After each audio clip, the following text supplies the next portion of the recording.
I'm 4 years old. Hey guys, what's up? It's a Culture Detective here, the youngest person ever. And today I'm going to be doing an album review on the new Billy Woods album Golliwog. So, literally one of the most important names in abstract rap, a legend in that genre, is back with a new album. As you can expect, he releases an album every single year, so we're back with another one. So, yeah, at this point, I've already covered a myriad of his albums, and I have enjoyed most of them ever since 2019 with Hiding Places, and then we have Brass, Aethiopes, Maps, and on top of that, he also collaborates with his friend Elucid, and as a duo, they are called Arm and Hammer. And together, they have also released a lot of great albums, notably Haram, and also last year with We Buy Diabetic Test Strips. And, or I think that's a couple of years ago. That's 2 years ago. And yeah, even though when I started out getting into the whole music thing, I was really confused with abstract rap, mainly because it is very not catchy and it is very irregular and there's nothing pleasant to be derived from it. But Billy Woods has always been a rapper who is so much more concerned with his lyrical content and also the moods and the tones that his music evokes. And surely and gradually, I think his music becomes more and more abstract. And by the time we arrive at We Buy Diabetic Test Strips, which I thought is a fantastic album, his music is at this point less hip hop and more ambient. Or let's word it differently.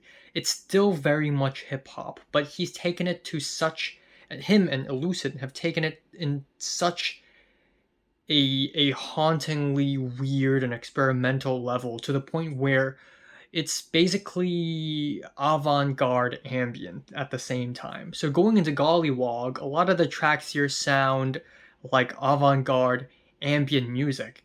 And it's fantastic. To describe Golliwog in the grander scheme of Billy Wood's oeuvre, I think Golliwog is much more animated, more horrorcore.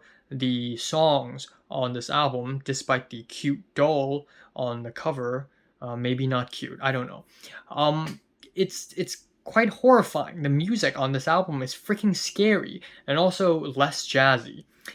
But yet the lyrics are still as clever and as witty and as eclectic as you would expect a Billy Woods song to be. Now, there are 18 tracks on this thing, so don't expect me to go over all of them.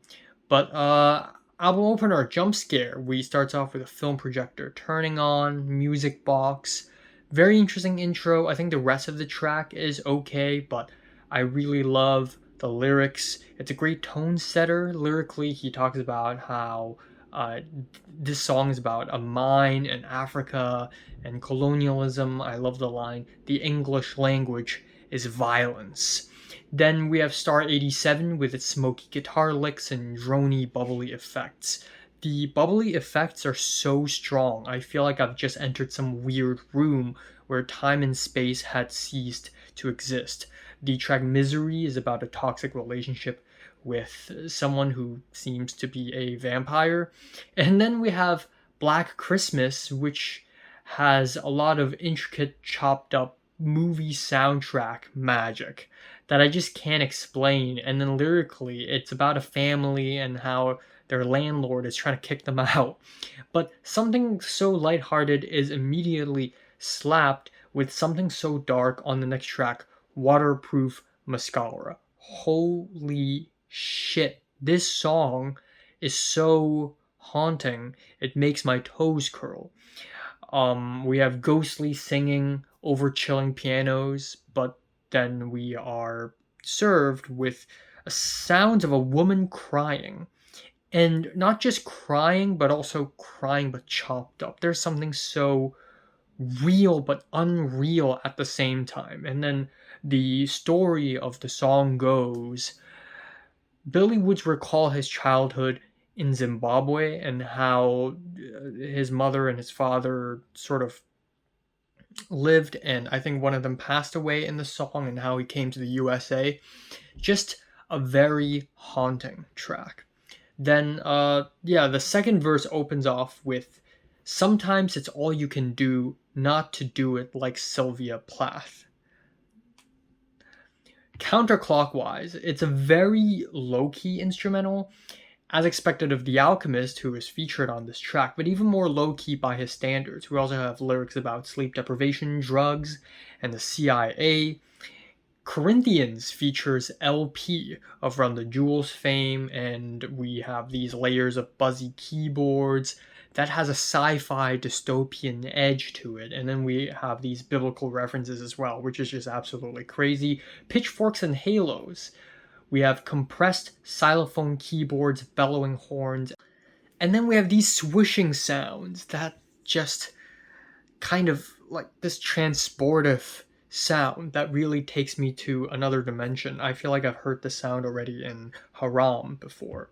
All these worlds are yours. This track borders on ambient. It's so surreal and nightmarish and muddy. It's amazing. And then following that, a doll full of pins. We have blaring horns and an R&B chorus, but except it sounds like it came out of a broken radio. And then we have lyrics about voodoo and nightmares. They're all real creative. Black Zombie has these grainy jazz samples, messy horns and saxophones, and the track deals with a kind of post-colonial sickness.